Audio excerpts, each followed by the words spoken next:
Hello നമസ്കാരം. അപ്പോൾ ഞാനിന്ന് പറയാൻ പോകുന്നത് നാളത്തെ എപ്പിസോഡിൻ്റെ സ്റ്റോറിയാണ്. അപ്പോൾ എല്ലാവരും സ്റ്റോറി മുഴുവനായിട്ട് കേൾക്കുക.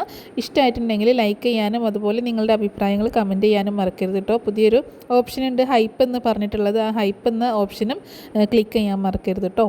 അങ്ങനെ ഹരിക്കിട്ട് നല്ലതുപോലെ ഹരിയെ നന്നായിട്ട് പെരുമാറുകയാണ് നമ്മുടെ മനു. തലങ്ങും വിലങ്ങും തല്ലിയാണ്, ചോദ്യം പറച്ചിലും ഒന്നുമില്ല, അങ്ങോട്ട് തല്ല് മാത്രമേ ഉള്ളൂ. ഹരിയാണെങ്കിൽ ജീവൻ പോകുന്നത് പോലെ പെടുകയാണ്. കാരണം മനുവിൻ്റെയൊക്കെ ഓരോ തല്ല് കിട്ടുമ്പോഴും ഭയങ്കര വേദനയാണ്. എന്നെ ആദ്യമൊക്കെ കുറച്ച് വാശി കാണിക്കുന്നുണ്ടെങ്കിലും ലാസ്റ്റ് എന്നെ തല്ലല്ലേ മനുവേട്ടാ, എനിക്ക് തല്ലല്ലേ, എന്നെ കൊല്ലല്ലേ എന്നൊക്കെ പറഞ്ഞിട്ട് ഭയങ്കര കരച്ചിലാണ്. അങ്ങനെ കമലയാണെങ്കിൽ ഡോറിൻ്റെ പുറത്ത് നിന്നിട്ട് ഇങ്ങനെ വിളിച്ചുകൊണ്ടിരിക്കുകയാണ്. മനു വന്നേ, ഡോർ തുറന്നേ ഹരി, മനു എന്നൊക്കെ പറഞ്ഞ് വിളിച്ചുകൊണ്ടിരിക്കുകയാണ് ചെയ്യണമല്ലോ. അങ്ങനെ ആ സമയത്ത് മനു ഡോറ് തുറക്കുകയും അപ്പോൾ ഹരിയുടെ അവസ്ഥ കണ്ടിട്ട് കമലയ്ക്ക് ഭയങ്കര വിഷമം വരുന്നുണ്ട് കേട്ടോ. കമല ചോദിക്കുന്നുണ്ട്, നീ എന്താടാ എൻ്റെ കുഞ്ഞിനെ ചെയ്തത്, അവനെ എന്തിനാണ് ഇങ്ങനെ തല്ലിക്കൊല്ലാനാക്കിയത് എന്നൊക്കെ ചോദിക്കുമ്പോൾ ഞാൻ പറയണോ നീ പറയണോ എന്ന് ചോദിക്കുകയാണ് മനു. എന്തിനാണ് ഞാൻ നിന്നെ തല്ലിയത് എന്നുള്ളത് പറ എന്ന് പറയാണ്. ആദ്യം ഒന്ന് പറയാൻ മടിച്ചെങ്കിലും പിന്നീട് എല്ലാ കാര്യങ്ങളും ഹരി പറയുന്നുണ്ട് കേട്ടോ. പുള്ളി തെറ്റാതെ പറയാണ് എന്തിനാണ് കടപ്പാട്ടൂർ പോയതെന്നും മലീനയ്ക്ക് മയക്കുമരുന്ന് ചേർത്ത് ജ്യൂസ് കൊടുത്തതും അവളെ റേപ്പ് ചെയ്യാൻ ശ്രമിച്ചതാണെന്നുള്ള കാര്യങ്ങളൊക്കെ പറയണം. ഇതൊക്കെ കേട്ടിട്ട് മനുവിൻ്റെ ഒരു ചോദ്യമുണ്ട്, പെറ്റ തള്ള കേൾക്കേണ്ട വാക്കുകളല്ലേ മോൻ്റെ നാവിൽ നിന്ന് കേട്ടത് എന്ന് ചോദിക്കുകയാണ് മനു. അതോടുകൂടിയിട്ട് കമല ഭയങ്കരമായിട്ട് എന്താ പറയുക, ആകെ തകർന്നു പോകട്ടോ. ഹരിയുടെ അടുത്ത് നിന്ന് ഇങ്ങനെ ഒരു കാര്യം ഒരിക്കലും പ്രതീക്ഷിച്ചില്ല. ഹരിക്ക് എന്തൊക്കെയോ ചുറ്റുപാടുകളുണ്ട്, ചുറ്റിക്കളികളുണ്ട് എന്നറിയാമെങ്കിലും ഇത്രയും ചീപ്പാക്കി ചെയ്യുമെന്ന് ഒരിക്കലും പ്രതീക്ഷിച്ചിട്ടില്ല കേട്ടോ. അപ്പോൾ ഹരി പറയുന്നുണ്ട്, മനു പറയുന്നുണ്ട് കമലയോട്, അമ്മ കേട്ടല്ലോ ഇക്കാര്യങ്ങളൊക്കെ കേട്ടല്ലോ, ഇവനെ കണ്ടു പഠിക്കാനല്ലേ അമ്മ എന്നോട് പറഞ്ഞിട്ടുള്ളത്, ഇപ്പം അമ്മയ്ക്ക് സമാധാനമായില്ല, ഇവനെയാണോ ഞാൻ കണ്ടു പഠിക്കേണ്ടത് എന്നൊക്കെ ചോദിക്കുകയാണ് മനു കമലയോട്. കമലയ്ക്കാണെങ്കിൽ ഉത്തരം മുട്ടിങ്ങനെ നിൽക്കുകയാണ്. കാരണം അത്രയും അപമാനമാണ് വന്നേക്കുന്നത്. മനു അവിടെ ഹോസ്പിറ്റലിൽ പോയി നിൽക്കുന്നത് അപമാനമാണെന്ന് പറഞ്ഞ ആളാണ് കമല. അപ്പോൾ മകൻ ഇങ്ങനെ ഒരു പ്രവൃത്തി ചെയ്തത് അറിയുമ്പോഴൊരവസ്ഥ കമലയാകെ തകർന്ന് നിൽക്കുകയാണ്. മനുവിനെ ഒറ്റ തള്ളു കൊടുത്തുകൊണ്ട് മനു അവിടെ ഹരിയെ ഒറ്റ തള്ളു കൊടുത്ത് കട്ടിലേക്ക് ഇട്ടുകൊണ്ട് മനു അവിടെ നിന്ന് പോകും കേട്ടോ. കമല ആകെ രണ്ടും കെട്ടതിൽ ഇങ്ങനെ നിൽക്കണം. മനു ചെയ്തത് ശരിയാണോ, ഹരി ചെയ്തത് ശരിയാണോ എന്നറിയാത്ത രീതിയിൽ നിൽക്കണം. കാരണം എങ്ങനെയാണെങ്കിലും മനുവിനെ കമല കുറ്റപ്പെടുത്തുള്ളൂ. ഇപ്പം ഇങ്ങനെ അത് കേട്ട ഷോക്കിൽ നിൽക്കുകയാണെങ്കിലും ഹരി ചെയ്തത് തെറ്റാണെന്ന് അറിയാമെങ്കിലും മനുവിനെ മാത്രമേ കുറ്റപ്പെടുത്താൻ സാധ്യതയുള്ളൂ. കാരണം അതും ആർക്ക് വേണ്ടിയിട്ടാണ് അവർ സംസാരിക്കുന്നത്, അവനൊക്കെ സംസാരിക്കുന്നത്, മനു സംസാരിക്കുന്നത് വെറും ഒരു വേലക്കാരി പെണ്ണിന് വേണ്ടിയിട്ടാണ്. അതൊരിക്കലും കമലയ്ക്ക് സഹിക്കാൻ പറ്റുന്ന ഒരു കാര്യമല്ല. പക്ഷേ ഹരി ചെയ്ത പ്രവൃത്തി എന്ന് പറഞ്ഞിട്ടുണ്ടെങ്കിൽ അതും സഹിക്കാൻ പറ്റുന്ന കാര്യമില്ല. അങ്ങനെ മനു പോയ വഴി അങ്ങനെ കമല നോക്കുന്നുണ്ട്. അതിനുശേഷം ഹരിയെ നോക്കുകയാണ്. ഹരിയാണെങ്കിൽ അമ്മേ എന്ന് പറഞ്ഞുകൊണ്ട് ഇങ്ങനെ എന്നെ ഒരുപാട് തല്ലി എന്നൊക്കെ പറയണം. കമലയ്ക്ക് ഭയങ്കര ദേഷ്യം വന്നിട്ട് കമല ഹരിക്കിട്ട് നല്ല തല്ല് കൊടുക്കുന്നുണ്ട്. നീ എന്ത് ചെറ്റത്തരാണ് കാണിക്കാൻ പോയത് എന്നൊക്കെ പറഞ്ഞുകൊണ്ട് കമലയെ നന്നായിട്ട് ഹരിയെ തല്ലാനുള്ളൊരു സാധ്യതയുണ്ട് കേട്ടോ. കാരണം അത്രയും ഒരു വൃത്തികെട്ട പണിയാണ്. അത് മാത്രമല്ല അവളിങ്ങനെ ഹോസ്പിറ്റലിൽ ആവുകയും ചെയ്തു. അങ്ങനെ എന്തെങ്കിലും ചെയ്തിരുന്നുവെങ്കിൽ ആരും അറിയില്ല. അങ്ങനെയൊക്കെ പോവുകയാണെങ്കിലും ചിലപ്പോൾ കമലയ്ക്ക് കുഴപ്പം കാണത്തില്ല. ആരും അറിയാതെ അവർ എന്ത് ചെറ്റത്തരം ചെയ്താലും കമലയ്ക്ക് കുഴപ്പം കാണത്തില്ല. പക്ഷേ ഇതൊക്കെ നാട്ടിൽ അറിഞ്ഞാലുള്ളൊരു പ്രശ്നം, പോലീസ് കേസായാലുള്ളൊരു പ്രശ്നം, അതൊക്കെ ആലോചിച്ച് ാണ് കമലയ്ക്ക് ടെൻഷൻ. ഹരിക്കിട്ട് രണ്ടെണ്ണം പൊട്ടിക്കുന്നതും അതുകൊണ്ടാണ് കേട്ടോ. അങ്ങനെ കമല ആണെങ്കിൽ പിന്നെ ദേഷ്യപ്പെട്ടുകൊണ്ട് അവിടെ നിന്ന് പോകണം. അങ്ങനെ താഴേക്ക് ഇറങ്ങി ചെല്ലുന്ന സമയത്ത് മനു തൻ്റെ റൂമിലേക്ക് പോയിട്ടുണ്ടായിരുന്നു കേട്ടോ. അങ്ങനെ മനുവിൻ്റെ അടുത്ത് വന്നിട്ട് ചോദിക്കുകയാണ്. കമല ചോദിക്കുന്നുണ്ട്, എടാ മനു, ഇനി അവളെങ്ങാനും പോലീസ് കേസിന് പോകുമോ എന്നൊക്കെ ചോദിക്കുമ്പോൾ അമ്മയ്ക്ക് ഇപ്പോൾ തൃപ്തിയായല്ലോ, അമ്മയുടെ പൊന്നാര മോൻ ചെയ്തു വെച്ചേക്കുന്ന കാര്യങ്ങളൊക്കെ കേട്ടിട്ട്. എടാ അത് അവർ വെറുതെ തമാശയ്ക്ക് ചെയ്തു തരും. ഇതാണോ അമ്മയെ തമാശ, അമ്മയ്ക്ക് ഇതൊക്കെയാണോ തമാശ, അമ്മ എന്ത് സംസാരിക്കുന്നത്, അമ്മയും ഒരു സ്ത്രീയല്ലേ, ഒരു സ്ത്രീയോട് ഒരു പെണ്ണിനോട് ചെയ്യുന്ന ഇങ്ങനത്തെ വൃത്തികെട്ട കാര്യങ്ങളാണോ തമാശ, അത് അവളുടെ വയറ്റിലേക്ക് കുത്തി കയറ്റില്ലായിരുന്നെങ്കിൽ എന്തായിരിക്കും അവിടെ സംഭവിച്ചിട്ടുണ്ടാവുക, അമ്മ ഒന്ന് ആലോചിച്ച് നോക്കി എന്ന് പറയുമ്പോൾ, എടാ അതിന് അങ്ങനെയൊന്നും സംഭവിച്ചില്ലല്ലോ, അതല്ല ഇനി അതങ്ങനെ ഒന്നും സംഭവിച്ചില്ല, ഓക്കെ ശരി, അവൾ അവളുടെ വയറ്റിലേക്ക് കത്രിക കുത്തി കയറ്റി അവളെങ്ങാനും മരിച്ചു പോയിരുന്നെങ്കിലോ, എന്തായിരിക്കും ഇവിടെ സംഭവിക്കുക, എങ്ങാനും പോലീസ് വന്നിട്ടുണ്ടെങ്കിൽ എല്ലാ കേസും തെളിയിക്കില്ലേ, അപ്പോൾ എന്തായിരിക്കും അമ്മയുടെ മകൻ്റെ അവസ്ഥ, കൊലക്കേസിലല്ലേ പ്രതിയാകുന്നത് എന്ന് ചോദിക്കുകയാണ് മനു. അതൊന്നും സംഭവിച്ചില്ലല്ലോ, ഇനി അതിനെപ്പറ്റി ഇങ്ങനെ സംസാരിച്ച് നീ വലിയ വിഷയമാക്കല്ലേ, എന്താണെങ്കിലും നീ നിന്റെ അനിയനല്ലേ, അവനോട് ക്ഷമിക്കേണ്ടത് നീയല്ലേ മനു എന്നൊക്കെ ചോദിക്കുമ്പോൾ, അവനോട് ക്ഷമിക്കാനോ, ഈ ജന്മത്തിൽ ഈ ചെയ്ത പ്രവൃത്തിക്ക് ഞാൻ അവനോട് ക്ഷമിക്കത്തില്ല, അതെന്താണ് നീ അങ്ങനെ പറയുന്നത്, നിന്റെ അനിയനല്ലേ, അവനെ നേരായ വഴിയിലേക്ക് കൊണ്ടുവരേണ്ടത് നീയല്ലേ, അവന് കാര്യങ്ങൾ പറഞ്ഞു കൊടുത്ത് മനസ്സിലാക്കി തെറ്റ് തിരുത്തി കൊടുത്ത് അവനെ നേരായ വഴിയിലേക്ക് കൊണ്ടുവരണം എന്ന് പറയാണ് കമല. അപ്പോൾ മനു പറയുന്നുണ്ട്, അവനെ ഒരിക്കലും നന്നാക്കാൻ പറ്റത്തില്ല അമ്മേ, അവൻ നന്നാവത്തില്ല എന്ന് തീരുമാനിച്ചിരിക്കുകയാണ്. ഓരോ പ്രോബ്ലം അവനുണ്ടാക്കുമ്പോഴും ഞാൻ അതിലൊക്കെ ഇടപെട്ടിട്ട് അവനെ രക്ഷിച്ച് കൊണ്ടുവന്നിട്ടുണ്ട് അമ്മയുടെ വാക്ക് കേട്ടിട്ട്. പക്ഷേ ഇതുപോലുള്ള കേസിലൊന്നും എന്നെ പ്രതീക്ഷിക്കേണ്ട അവൻ്റെ പുറകെ നടക്കാനായിട്ട്. ഞാൻ ഒരിക്കലും ഇങ്ങനത്തെ കാര്യങ്ങളിലേക്ക് അവനെ രക്ഷിക്കാനായിട്ട് നടക്കില്ല. അലീന എങ്ങാനും കേസ് കൊടുത്തത് തന്നെയാണ്. അവനെ രക്ഷിക്കാനായിട്ട് ഒരു കാര്യത്തിനും എൻ്റെ സപ്പോർട്ട് ഉണ്ടാവത്തില്ല എന്ന് പറയണം. അതിന് മാത്രം അവൾ ആരാടാ നീ ഒരു വേലക്കാരി പെണ്ണിന് വേണ്ടിയിട്ടാണ് ഇങ്ങനെ വാദിക്കുന്നത് എന്നൊക്കെ ചോദിക്കുമ്പോൾ, ഒരു വേലക്കാരി പെണ്ണിന് വേണ്ടിയിട്ടല്ല ഞാൻ വാദിക്കുന്നത്, ഒരു പെണ്ണിന് വേണ്ടിയിട്ടാണ് വാദിക്കുന്നത്. ഒരു പെണ്ണിൻ്റെ അഭിമാനത്തിന് വേണ്ടിയിട്ടാണ് ഞാൻ വാദിക്കുന്നത്. ഒരു പെണ്ണിൻ്റെ മാനം നഷ്ടപ്പെടുത്തിയിട്ട് അതിൻ്റെ പുറകെ തൂങ്ങുന്ന അമ്മയുടെ മകൻ്റെ പുറകെ നടക്കാനേ എനിക്ക് പറ്റത്തില്ല. അവനെ അങ്ങനെ ഒരു പോലീസ് കേസ് അങ്ങനെ എന്തൊക്കെ ഇഷ്യൂ വരികയാണെങ്കിൽ അവൻ അത് അനുഭവിക്കാൻ വേണ്ടി വരും എന്നൊക്കെ പറയണം. ഞാൻ അലീനയോട് പറയത്തില്ല കേസിനും കൂട്ടത്തിനൊന്നും പോകണ്ടെന്ന്, അത് അവളുടെ തന്നെ സ്വന്തം തീരുമാനമായിരുന്നു. അതെന്താണെന്ന് എനിക്ക് ഇതുവരെ മനസ്സിലായിട്ടില്ല എന്ന് പറയണേ. അപ്പോൾ കമല വീണ്ടും മനുവിനോട് ഇങ്ങനെ വാദിക്കുന്നുണ്ട്, എടാ നീ ഒന്ന് ക്ഷമിക്കുക, അവനെ എങ്ങനെയെങ്കിലും നമുക്ക് നന്നാക്കി എടുക്കാമെന്ന് പറയുമ്പോൾ അമ്മ കയറൂരി വിട്ടേക്കല്ലേ അമ്മയുടെ പൊന്നു മോനെ, പുന്നാര മോനാണ്, ഇളയ മകനാണ് എന്നൊക്കെ പറഞ്ഞുകൊണ്ട് എന്നേക്കാളും ലാളിച്ച് കൊഞ്ചിച്ച് അവനെ വഷളാക്കി വെച്ചേക്കല്ലേ. ചോദിക്കുമ്പോഴൊക്കെ പൈസ അങ്ങനെ എടുത്തു കൊടുക്ക്, അവൻ എന്താ ചെയ്യുന്നത്, അവൻ എവിടെയാണ് പോകുന്നത്, കോളേജിൽ പോകുന്നുണ്ടോ, അവൻ്റെ കൂട്ടുകാർ ആരൊക്കെയാണ്, അവൻ ആരൊക്കെ കാണുന്നു എന്നൊക്കെ അമ്മ അന്വേഷിക്കാറുണ്ടോ? ഇല്ലല്ലോ, ഞാൻ ഇവിടെ ജോലി ചെയ്യുന്നു, ബാംഗ്ലൂർ വരെ പോയി ജോലി ചെയ്യുന്നു, എനിക്ക് എന്നെപ്പറ്റി യാതൊരു ടെൻഷനുമില്ല, ഞാൻ എന്തെങ്കിലും ഒരു അപമാനം ഇന്ന് വരെ വരുത്തി വെച്ചിട്ടുണ്ടോ, ഇവൻ ഇങ്ങനെയാണ് പോകുന്നത് എന്നെങ്കിൽ അമ്മയ്ക്ക് പുറത്തിറങ്ങി നടക്കാൻ പറ്റാത്ത അവസ്ഥ ഉണ്ടാകും എന്നൊക്കെ പറയണം മനു. അങ്ങനെ അവർ തമ്മിൽ ഇങ്ങനെ സംസാരിക്കുന്നുണ്ട്. പിന്നീട് കാണിക്കുന്നത് നമ്മുടെ കൃഷ്ണമോളയും അതുപോലെ അലീനയാട്ടോ, അവർ തമ്മിൽ ഭയങ്കര കൂട്ടായിട്ട് ഇങ്ങനെ ഇരിക്കുകയാണ്. അപ്പോൾ സംസാരിക്കുകയും ഓരോ വിശേഷങ്ങൾ പറയുന്നുണ്ട് കേട്ടോ. അപ്പോൾ അലീന പറയുന്നുണ്ട്, എനിക്ക് ഒരു അനിയത്തിക്കുട്ടി കൂടി ഉണ്ട് കേട്ടോ എന്ന് പറയണം. അതാരാ ചേച്ചിക്ക് വേറൊരു അനിയത്തിക്കുട്ടി? അന്ന് ഞാൻ പോയില്ലേ, ഓ രേവതിക്കുട്ടി അല്ലേ എന്ന് പറയണം. ആ രേവതിക്കുട്ടി അവളെപ്പോലെ തന്നെയാണ് എനിക്ക് നീയും എന്ന് പറയണം. അവളേക്കാൾ കൂടുതൽ ഒരു ബന്ധം നമ്മൾ തമ്മിലുണ്ട് എന്ന് പറയണം അലീന. അതെന്താ ചേച്ചി, ആ അനിയത്തിക്കുട്ടിയേക്കാൾ കൂടുതലൊരു ബന്ധം? അതൊക്കെ ഉണ്ട്, നീ എൻ്റെ പുന്നാര അനിയത്തിക്കുട്ടി അല്ലേ എന്നൊക്കെ പറയുന്നുണ്ട്. അവളിങ്ങനെ കൊഞ്ചിക്കാട്ടോ. ശരി ശരി, എനിക്ക് മനസ്സിലായി ചേച്ചി സോപ്പിംഗ് ആണല്ലേ, ഞാൻ എന്തിനാടി നിന്നെ സോപ്പിടുന്നത്? ഒന്നുമില്ല, ഞാൻ ചുമ്മാ പറഞ്ഞതാണ്. പിന്നെ ചേച്ചി, മനുവേട്ടൻ ഇന്നലെയും മിനിയാന്നൊക്കെ ഇവിടെ തന്നെ ആയിരുന്നില്ലേ, മനുവേട്ടൻ എന്താ ഇവിടെ ഇങ്ങനെ ചേച്ചിക്ക് കൂട്ടിയിരിക്കുന്നതെന്ന് ചോദിക്കുകയാണ്.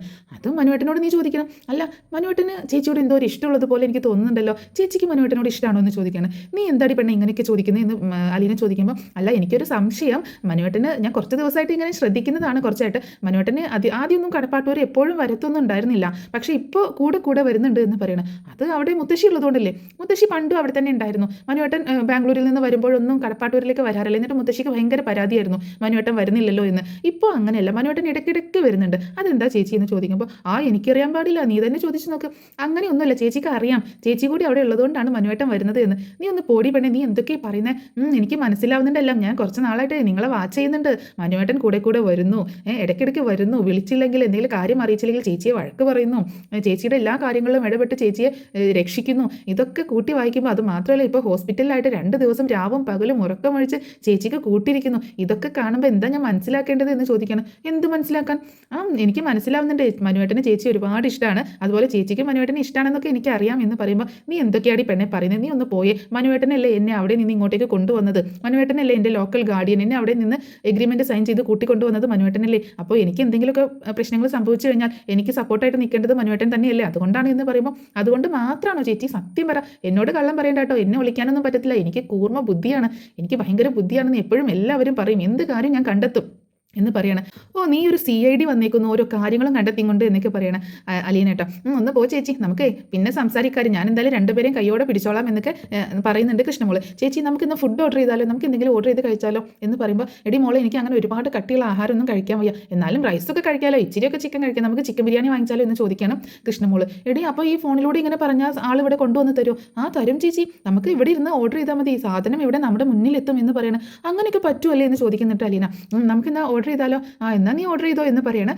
നീ ഇതിനൊക്കെ വേണ്ടിയിട്ടാണല്ലേ വീട്ടിൽ നിന്ന് ചാടിക്കറി ഇങ്ങോട്ടേക്ക് വന്നത്, ഇവിടെ സ്വസ്ഥമായിട്ടിരിക്കാമല്ലോ. സത്യം പറയാലോ ചേച്ചി, എനിക്ക് ഒരു ദിവസം അമ്മയുടെയും ചേച്ചിയുടെ അടുത്തുനിന്ന് രക്ഷപ്പെടണമെന്നുണ്ടായിരുന്നു. ചേച്ചിയാണെങ്കിൽ എൻ്റെ ചെവി തിന്നും, അമ്മയും അങ്ങനെ തന്നെയാണ്, ഓരോ കുറ്റങ്ങളും കുറവും പറഞ്ഞ് അമ്മയും പുറകെ നടക്കും. ഒരു ദിവസം ഒന്ന് മാറി നിൽക്കണമെന്ന് ആഗ്രഹിച്ചതായിരുന്നു. അപ്പോഴാണ് അച്ഛൻ ഇങ്ങനെ ചോദിച്ചത്, നീ വരുന്നോ ഹോസ്പിറ്റലിലേക്കെന്ന്. ഞാൻ ചാടി കയറി എസ്സും പറഞ്ഞു. എന്നിട്ട് നിൻ്റെ അമ്മ ഒന്നും പറഞ്ഞില്ലേ എന്ന് ചോദിക്കുകയാണ് അലീന. അമ്മ ഭയങ്കര പ്രശ്നം ഉണ്ടാക്കി, അമ്മയ്ക്ക് ഒട്ടും താല്പര്യം ഉണ്ടായിരുന്നില്ല ഞാൻ ഇങ്ങോട്ടേക്ക് വരുന്നതിന്, പക്ഷേ അച്ഛൻ വിട്ടില്ല. അച്ഛൻ പറഞ്ഞു അവളുടെ ഇഷ്ടത്തിന് അവൾ വന്നോട്ടെ എന്ന് പറഞ്ഞു. ഞാനാണെങ്കിൽ ഞാൻ അച്ഛൻ്റെയും മനുവേട്ടൻ്റെയും പോലെ കുറച്ച് നാണോ മാനോ ഇല്ലാത്തവളാണെന്ന് അമ്മയോട് പറയുകയും ചെയ്തു, അതുകൊണ്ട് എനിക്ക് കുഴപ്പമില്ല എന്നൊക്കെ പറയാണ് കൃഷ്ണ.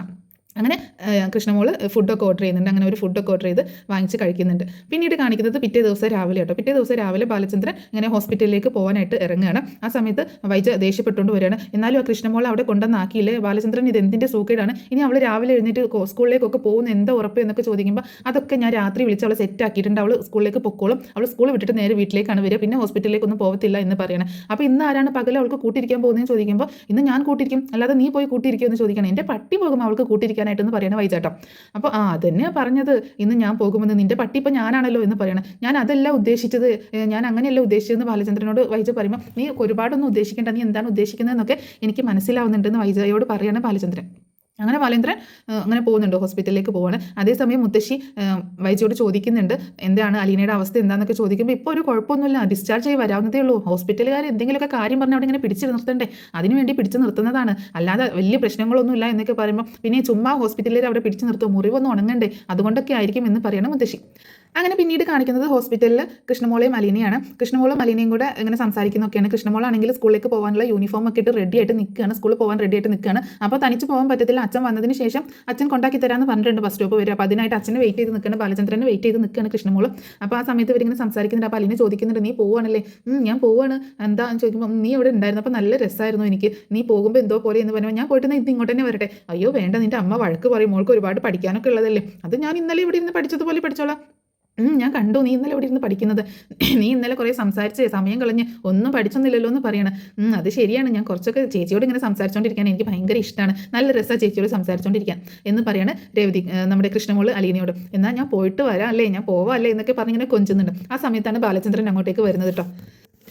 എന്താ രണ്ടുപേരും കൂടെ കാലത്തിനെ സംസാരിക്കുന്നതെന്ന് ചോദിച്ചുകൊണ്ടാണ് കയറി വരുന്നത്. നീ റെഡി ആയോ മോളെ എന്ന് ചോദിക്കുമ്പോൾ ഞാൻ എപ്പോഴേ റെഡി ആയി വെച്ചാൽ എനിക്ക് കറക്റ്റ് സമയത്ത് സ്കൂളിൽ എത്തണ്ടേ എന്ന് പറയാണ് കൃഷ്ണമോള്. അപ്പോൾ അലീനയോട് ചോദിക്കുന്നുണ്ട്, ഇവള് വല്ല കുഴപ്പം ഉണ്ടാക്കിയോ മോളെ, ഇവിടെ എന്തെങ്കിലും പ്രശ്നങ്ങൾ ഉണ്ടാക്കിയോ അലീന എന്ന് ചോദിക്കുമ്പോൾ ഒരു കുഴപ്പം ഉണ്ടാക്കിയില്ല സാർ, അവൾ എൻ്റെ കുഞ്ഞ് അനിയത്തിയല്ല, എൻ്റെ അനിയത്തിക്കുട്ടിയല്ലേ അവൾ എനിക്ക് എന്തെങ്കിലും കുഴപ്പമുണ്ടാക്കുമോ, ഇവൾ നിന്നെ നല്ലോണമൊക്കെ നോക്കിയെന്ന് ചോദിക്കുമ്പോൾ അവൾ എന്നെ നല്ലോണം നോക്കി, എനിക്ക് നല്ല ചിക്കൻ ബിരിയാണി ഒക്കെ വാങ്ങിച്ച് തന്നു എന്ന് പറയണം.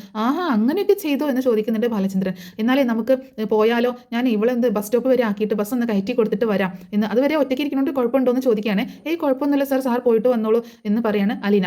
ആ സമയത്താണ് ബാലചന്ദ്രൻ്റെ ഫോൺ റിങ് ചെയ്യുന്നത് കേട്ടോ. അങ്ങനെ ഫോൺ റിങ് ചെയ്യുമ്പോൾ ഒരു അറിയാത്തൊരു അൺനോൺ നമ്പറാണ്. അങ്ങനെ ഹലോ എന്നെടുത്ത് ചോദിക്കുമ്പോൾ അത് രേവതിക്കുട്ടിയായിരുന്നു കേട്ടോ. ഹലോ, ഇത് ബാലചന്ദ്രൻ സാറാണോ എന്ന് ചോദിക്കുന്നുണ്ട് രേവതിക്കുട്ടി. അതെ, ആരാ എന്ന് ചോദിക്കുമ്പോൾ അലീന ചേച്ചി നിൽക്കുന്ന വീട്ടിലെ ബാലചന്ദ്രൻ സാറല്ലേ എന്ന് ചോദിക്കുന്നുണ്ട് കേട്ടോ. അതെ, ഇത് ഞാനാണ് അങ്കിൾ, ഇത് ഞാൻ രേവതിക്കുട്ടിയാണെന്ന് പറയണം.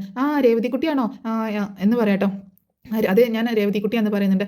എന്താ വിളിച്ചെന്ന് ചോദിക്കുമ്പോൾ ചേച്ചിയുടെ ഫോണിലേക്ക് വിളിച്ചിട്ട് കിട്ടുന്നേ ഇല്ല, ചേച്ചിക്ക് ഒന്ന് ഫോൺ കൊടുക്കുമോ, എനിക്ക് ചേച്ചിയോട് സംസാരിക്കാനാണ്, സാർ ഇപ്പോൾ വീട്ടിലാണോ എന്നൊക്കെ ചോദിക്കുന്നുണ്ട്. ഞാൻ അലീനയ്ക്ക് ഫോൺ കൊടുക്കാം, സംസാരിച്ചോളൂ എന്ന് പറഞ്ഞിട്ട് അലീനയ്ക്ക് ഫോൺ കൊടുക്കുന്നുണ്ട്. ആ സമയത്ത് പറയുന്നുണ്ട് രേവതിക്കുട്ടിയാണ് വിളിക്കുന്നത്, നീ സംസാരിക്കും, ഞാൻ നമ്മുടെ കൃഷ്ണമോളെ ഒന്ന് ബസ് കയറ്റി വിട്ടിട്ട് വരാമെന്ന് പറഞ്ഞിട്ട് കൃഷ്ണമോളെയും വിളിച്ചുകൊണ്ട് പോകുന്നുണ്ട്.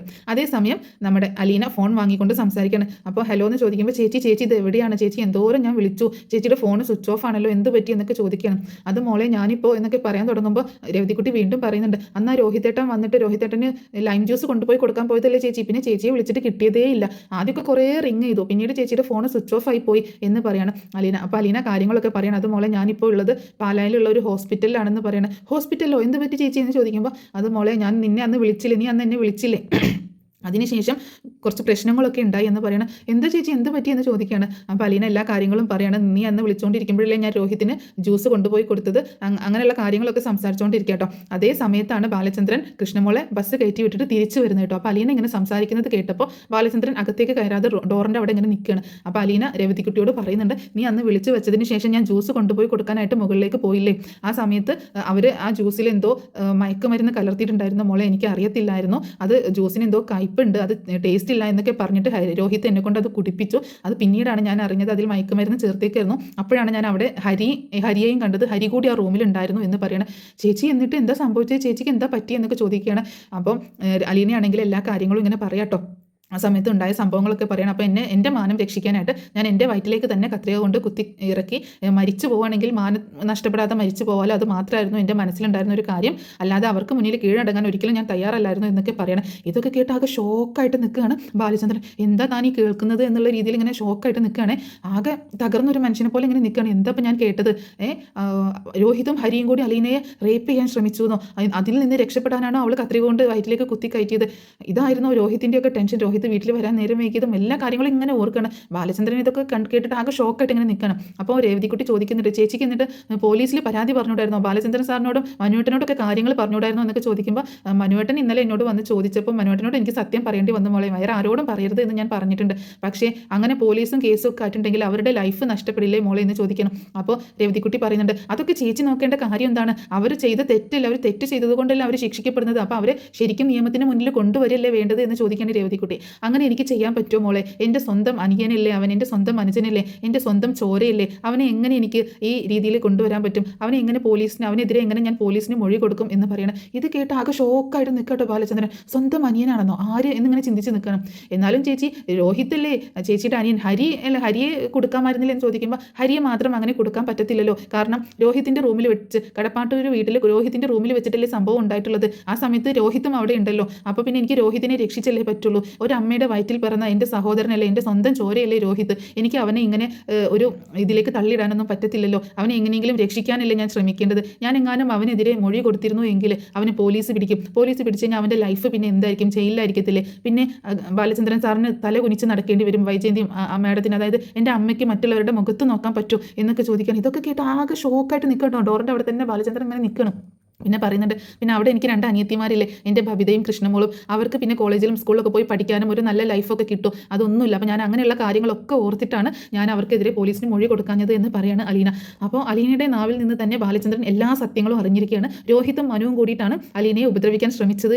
അതിൽ നിന്ന് രക്ഷപ്പെടാനാണ് കത്രിയെടുത്ത് സ്വന്തമായി കുത്തി വയറ്റിൽ മുറിവാക്കിയത് എന്നുള്ള സത്യം അറിഞ്ഞിരിക്കുകയാണ് ബാലചന്ദ്രൻ. അത് മാത്രമല്ല, ബാലചന്ദ്രനെ ഞെട്ടിച്ച മറ്റൊരു വാർത്ത എന്ന് പറയുന്നത് വൈജയന്തിയുടെ മകളാണ് അലീന എന്നുള്ള കാര്യം. അപ്പോൾ പറയുന്നുണ്ടായിരുന്നു, അലീന പറയുന്നുണ്ട്, ഞാൻ അവരുടെ ചേച്ചിയാണ്, ഞാൻ അവരുടെ അമ്മയുടെ വയറ്റിൽ ജനിച്ച, അമ്മയ്ക്ക് ആദ്യം ജനിച്ച മകളാണ് ഞാൻ എന്നുള്ളത് രോഹിത്തിനോ ബബിതയ്ക്കോ കൃഷ്ണക്കോ ആർക്കും അറിയില്ലല്ലോ. അവർക്ക് ആർക്കും അറിയില്ലല്ലോ. ഞാൻ അവരുടെ ഒരു ഹോം നേഴ്സ്, അവിടുത്തെ വീട്ടുവേലക്കാരി. അത് മാത്രമല്ലേ അവർക്ക് അറിയത്തുള്ളൂ. ഞാൻ ആരാണെന്ന് അറിഞ്ഞിട്ടല്ലല്ലോ രോഹിത് എന്നോട് ഇങ്ങനെ ഒരു കാര്യം ചെയ്തത്. അവൻ്റെ സ്വന്തം ചേച്ചിയാണ് ഞാൻ എന്നുള്ള കാര്യം അവൻ അറിയത്തില്ലല്ലോ. അതുകൊണ്ടല്ലേ അവൻ ഇങ്ങനെയൊക്കെ ചെയ്യാൻ ശ്രമിച്ചത് എന്നോട്. സ്വന്തം ചേച്ചിയാണെന്ന് അറിഞ്ഞിരുന്നെങ്കിൽ ഒരിക്കലും അവൻ എന്നോട് ഇങ്ങനെയൊന്നും ചെയ്യാൻ ശ്രമിക്കത്തില്ലല്ലോ. അപ്പോൾ അവൻ്റെ ഭാഗത്ത് നിന്ന് അറിയാതെ വന്ന ഒരു തെറ്റായിട്ട് ഞാൻ ഇതിനെ കാണുന്നുള്ളൂ. ആ തെറ്റിൽ നിന്ന് അവനെ എങ്ങനെയെങ്കിലും രക്ഷിച്ചെടുക്കണം. അതായത് ഹരിയുടെ കൂട്ടിൽ നിന്ന് എങ്ങനെയെങ്കിലും അവനെ രക്ഷിച്ചെടുക്കണം. അതാണ് ഇനി എൻ്റെ ഒരു ലക്ഷ്യം എന്നൊക്കെ പറയണം. എന്നാലും ചേച്ചി ഇത്രയൊക്കെ അനുഭവിച്ചല്ലോ, അതും സ്വന്തം വീട്ടിൽ നിന്ന് എന്നൊക്കെ പറയണം. മാഡം എന്താ പറയണമെന്ന് ചോദിക്കുമ്പോൾ, അമ്മയ്ക്ക് വലിയ പ്രശ്നങ്ങളൊന്നുമില്ല, അമ്മ എന്നെ കാണാൻ വന്നിട്ടൊന്നുമില്ല ഇതുവരെ ഇങ്ങോട്ടേക്ക്. അമ്മയൊന്ന് വന്നിരുന്നെങ്കിൽ എന്ന് ഞാൻ ഒരുപാട് ആഗ്രഹിക്കുന്നൊക്കെ ഉണ്ട്, എന്നെ കാണാൻ അമ്മയൊന്ന് വന്നിരുന്നെങ്കിൽ എന്ന്. പക്ഷെ അമ്മ ഇതുവരെ ഇങ്ങോട്ടേക്ക് വന്നിട്ടൊന്നുമില്ല, എൻ്റെ വിവരങ്ങൾ വിളിച്ച് അന്വേഷിക്കുകയോ ഒന്നും ചെയ്തിട്ടൊന്നുമില്ല. ചിലപ്പോൾ സാറിനോട് എങ്ങാനും ചോദിക്കുന്നുണ്ടായിരിക്കും എൻ്റെ വിവരങ്ങളൊക്കെ എന്ന് പറയണം. അപ്പോൾ ഇങ്ങനെയുള്ള കാര്യങ്ങളൊക്കെ കേട്ട് ആകെ ഷോക്കായിട്ട് നിൽക്കുകയാണ് ബാലചന്ദ്രൻ. വൈജയന്തിയുടെ മകളാണോ അലീന? അതെങ്ങനെ, എന്താണ് ഇവൾ പറയുന്നത്, ഇവൾ എന്തായി പറയുന്നത്, ഒന്നും മനസ്സിലാവുന്നില്ലല്ലോ എന്നുള്ള ഒരു ഷോക്കിംഗ് സിറ്റുവേഷനിലാണ് ബാലചന്ദ്രൻ നിൽക്കുന്നത്. പിന്നീട് അലീന അങ്ങനെ സംസാരിച്ചുകൊണ്ടിരിക്കെ പെട്ടെന്ന് ബാലചന്ദ്രൻ അവിടെ നിന്ന് പോകുന്നുണ്ട് കേട്ടോ. റൂമിലേക്ക് കയറാതെ പുറത്തേക്ക് തന്നെ പോവുകയാണ്. പുറത്തേക്ക് പോയിട്ട് ആകെ തകർന്ന ഒരു മനുഷ്യനെ പോലെ കേട്ടതൊക്കെ ഒന്നും വിശ്വസിക്കാനാവാതെ, കേട്ടതൊക്കെ സത്യമാണെന്നോ എന്നുള്ളൊരു ചിന്തയിൽ ഇങ്ങനെ അവിടെ വന്ന കസേരയിൽ ഇങ്ങനെ ഇരിക്കുകയാണ്.